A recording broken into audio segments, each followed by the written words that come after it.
Hello students, I hope you are doing well and great. I'm Abdullah, your chemistry instructor from tutorial.pk.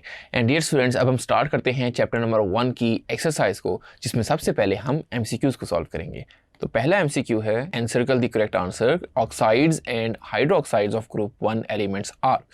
देखिए student, group 1 के जो elements हैं उनके oxides हों या हाइड्रो ऑक्साइड्स हों, मैंने आपको एक ट्रिक बताई थी कि मेटल के हाइड्रो ऑक्साइड हों या ऑक्साइड हों वो बेसिक इन नेचर होते हैं, और नॉन मेटल के हाइड्रो ऑक्साइड हों या ऑक्साइड हों वो एसिडिक इन नेचर होते हैं। तो क्योंकि हम ग्रुप नंबर 1 की बात कर रहे हैं और ग्रुप नंबर 1 सारे के सारे मेटल्स हैं, तो मेटल्स के ऑक्साइड बेसिक इन नेचर होंगे और अल्कलाइन मतलब बेस होता है। सो आपका जो राइट आंसर होगा वो ऑप्शन नंबर बी होगा। बढ़ते हैं सेकंड एमसीक्यू की तरफ। The flame of colour of sodium metal और इट्स कंपाउंड इज। देखिए स्टूडेंट, ये आपको याद रखने हैं कि कौन सा मेटल कौन सा कलर देता है जब हम उसको एक्साइड और डी एक्साइड करते हैं। तो सोडियम के केस में गोल्डन येलो कलर आता है, तो सी ऑप्शन आपका राइट आंसर होगा। बढ़ते हैं थर्ड एमसीक्यू की तरफ। When sodium burns in air, it forms। देखिए स्टूडेंट, जब भी सोडियम को हम एयर में बर्न करते हैं और अगर हवा की जो ऑक्सीजन की जो अमाउंट है वो एक्सेस में हो तो उसमें पर ऑक्साइड, सोडियम पर ऑक्साइड बनता है। सो हम कहेंगे बी ऑप्शन जो है वो आपका राइट आंसर होगा। तो थर्ड एमसीक्यू का राइट आंसर बी ऑप्शन होगा, सोडियम पर ऑक्साइड बनेगा। बढ़ते हैं स्टूडेंट फोर्थ एमसीक्यू की तरफ। The carbonates of alkali are not affected by heat except. देखिए स्टूडेंट, तमाम के कार्बोनेट जब हम उसको हीट करें तो वो ब्रेक हो जाते हैं, कार्बन डाइऑक्साइड में कन्वर्ट हो जाते हैं, सिवाय एक के, और वो है लिथियम कार्बोनेट। अब उसकी रीज़न मैंने अपने मेन लेक्चर में इसको बहुत अच्छे से एक्सप्लेन किया गया है, आप उसको देख सकते हैं। क्योंकि लिथियम का साइज छोटा होता है तो उस वजह से वो कार्बोनेट को आसानी से तोड़ने नहीं देता, तो इसका मतलब वो स्टेबल होता है। Green is the characteristic flame of. देखिए स्टूडेंट, जो ग्रीन कलर है वो बेरियम का होता है, तो बी ऑप्शन। ये सारे कलर आपको याद रखने हैं, तो फिफ्थ का जो है बी ऑप्शन आपको याद रखना है। बढ़ते हैं सिक्स्थ एमसीक्यू की तरफ। The first ionization energy is higher for. देखिए स्टूडेंट, अल्कलाइन अर्थ मेटल सबसे पहले आ रहा है, सेकंड ग्रुप का एलिमेंट है, इसकी जो आयनाइजेशन एनर्जी है वो अल्कली मेटल से तो ज़्यादा होगी। अब हेलोजेंस की आयनाइजेशन एनर्जी और ज़्यादा होगी क्योंकि पीरियड में आ रहा है तो उसका साइज और ज़्यादा छोटा हो रहा है। लेकिन स्टूडेंट, जो ऑप्शन नंबर डी है नोबल गैसेज, नोबल गैसेस के आउटर मोस्ट शेल में जो इलेक्ट्रॉन है वो कंप्लीट होते हैं, इनको निकालना बहुत ज़्यादा मुश्किल काम होता है, इन पे इफेक्टिव न्यूक्लियर चार्ज ज़्यादा होता है। तो आपका जो राइट आंसर होगा वो डी ऑप्शन होगा, कि जिसकी फर्स्ट आयनाइजेशन एनर्जी ज़्यादा होगी। बढ़ते हैं एमसीक्यू 7 की तरफ। Which of the following element has maximum electron affinity. देखिए स्टूडेंट, इलेक्ट्रॉन अफिनिटी क्या होता है कि जब एक इलेक्ट्रॉन एंटर होता है तो जो एनर्जी रिलीज होती है उसको हम इलेक्ट्रॉन अफिनिटी कहते हैं। अब मैंने डिटेल में लेक्चर में बताया गया है कि जब आप फ्लोरीन से क्लोरीन, जब नॉर्मली आप ग्रुप में नीचे की तरफ आते हैं तो एटम का साइज बढ़ता है और इलेक्ट्रॉन अफिनिटी वहाँ पे कम होती है। तो इसका मतलब सबसे कम फ्लोरीन की होनी चाहिए, फिर क्लोरीन की होनी चाहिए, फिर ब्रोमीन की इस तरीके से डिक्रीज हो जानी चाहिए, आयोडीन की सबसे ज़्यादा इस तरीके से डिक्रीज हो जानी चाहिए। तो स्टूडेंट्स, मैंने आपको लेक्चर में बताया हुआ है कि जैसे जैसे एटम का साइज बढ़ता है तो उसमें से जो एनर्जी रिलीज है वो एक्चुअली कम होती जाती है। तो उसके मुताबिक फ्लोरीन की इलेक्ट्रॉन अफिनिटी सबसे ज़्यादा होनी चाहिए, क्लोरीन का साइज बढ़ गया तो इलेक्ट्रॉन अफिनिटी यानी एनर्जी रिलीज है जो है कम होगी, फिर ब्रोमीन की एनर्जी कम रिलीज होगी और सबसे कम एनर्जी आयोडीन की होनी चाहिए इस ट्रेंड के मुताबिक। लेकिन स्टूडेंट्स, यहाँ पे एक डिफरेंट ट्रेंड आता है जिसे हम कह सकते हैं एबनॉर्मल ट्रेंड, जो कि फ्लोरीन का है। फ्लोरीन की क्योंकि इलेक्ट्रॉनिक चार्ज डेंसिटी होती है ज़्यादा, इलेक्ट्रॉनिक क्लाउड न्यूक्लियस के करीब होता है तो न्यूक्लियस उसको अट्रैक्ट करके रखता है, तो एक इलेक्ट्रॉन का एंटर होना थोड़ा सा मुश्किल काम होता है। तो यहाँ पे रिपल्शन एक्चुअली होती है, तो इस वजह से इलेक्ट्रॉन अफिनिटी फ्लोरीन की कम होती है। तो फिर ट्रेंड स्टार्ट होता है क्लोरीन से और चलता है आयोडीन की तरफ डिक्रीजिंग ट्रेंड। सो क्लोरीन की जो इलेक्ट्रॉन अफिनिटी होगी वो सबसे ज़्यादा होगी। होपफुली स्टूडेंट आपको ये एमसीक्यू अच्छे से समझ आ गया होगा। बढ़ते हैं स्टूडेंट एमसीक्यू नंबर 8 की तरफ।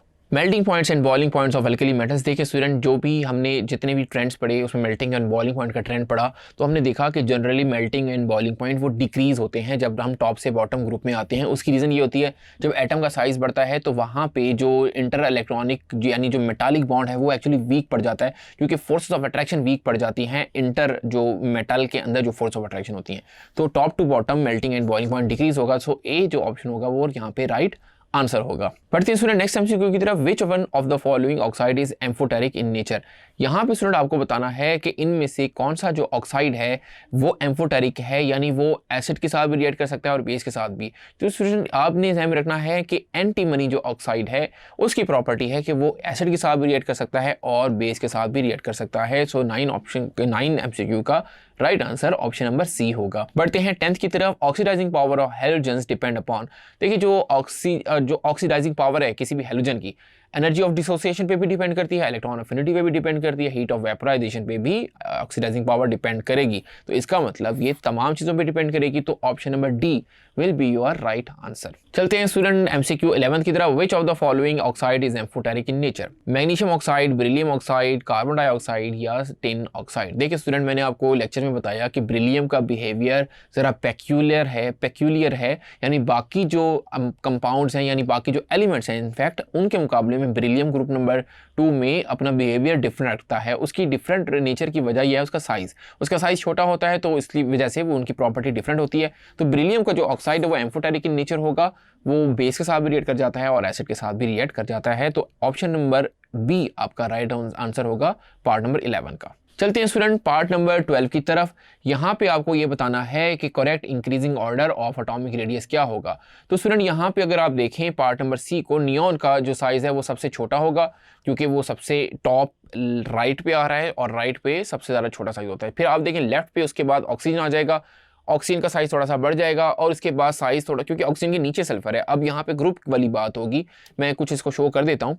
लाइक नियॉन यहाँ पर कहीं है, फिर यहाँ पर कहीं ऑक्सीजन है, यहाँ पे सल्फर है और यहाँ पे कहीं एल्यूमिनियम है। तो देखें सबसे छोटा जो हमने बताना है इंक्रीजिंग एटॉमिक रेडियस, सबसे कम किसका है, ज़्यादा किसका है? तो सबसे कम है नियॉन का। उसके बाद आएगा ऑक्सीजन का। ऑक्सीजन के बाद देखें किसका ज़्यादा होगा, सल्फर का, क्योंकि वो ग्रुप में आ रहा है। फिर सबसे ज़्यादा किसका होगा, एल्यूमिनियम का, क्योंकि वो बिल्कुल लेफ्ट पे है तो साइज अलॉन्ग द पीरियड छोटा होता है। तो इस तरीके से आपने इसको ध्यान में रखना है। बढ़ते हैं स्टूडेंट पार्ट 13 की तरफ। Due to inert pair effect dash oxidation state is more stable than dash for lead. देखिए स्टूडेंट, मैंने आपको बताया था इनर्ट पेयर इफेक्ट में क्या होता है कि 2 इलेक्ट्रॉन p ऑर्बिटल में से जब लूज, यानी जो हैवी एलिमेंट होता है उसमें से p ऑर्बिटल वाले 2 इलेक्ट्रॉन लूज हो जाते हैं, तो जो बाकी 2 बचते हैं वो लूज नहीं होते। यही इनर्ट पेयर होता है जिसकी वजह से इनर्ट पेयर इफेक्ट होता है। तो हम कह सकते हैं Pb+2 is more stable as compared to Pb+4। तो स्टूडेंट अब आप देखिए जो +2 वाले की स्टेबिलिटी है वो ज़्यादा होगी एज कम्पेयर टू +4, तो इसका ए ऑप्शन जो है वो राइट आंसर होगा। होपफुली आपको ये समझ आ गया होगा। बढ़ते हैं पार्ट नंबर 14 की तरफ। Which is the strongest reducing agent? देखिए स्टूडेंट, यहाँ पे हमें ये बताना है कि इन सब में से स्ट्रॉन्गेस्ट रिड्यूसिंग एजेंट कौन सा होगा। तो फ्लोरीन जो है क्योंकि स्ट्रॉन्गेस्ट ऑक्सीडाइजिंग एजेंट होता है, तो हमें स्ट्रॉन्गेस्ट रिड्यूसिंग एजेंट बनाना है जो कि बिल्कुल नीचे आएगा आयोडीन के साथ। HI जो है वो स्ट्रॉन्गेस्ट रिड्यूसिंग एजेंट कहलाएगा।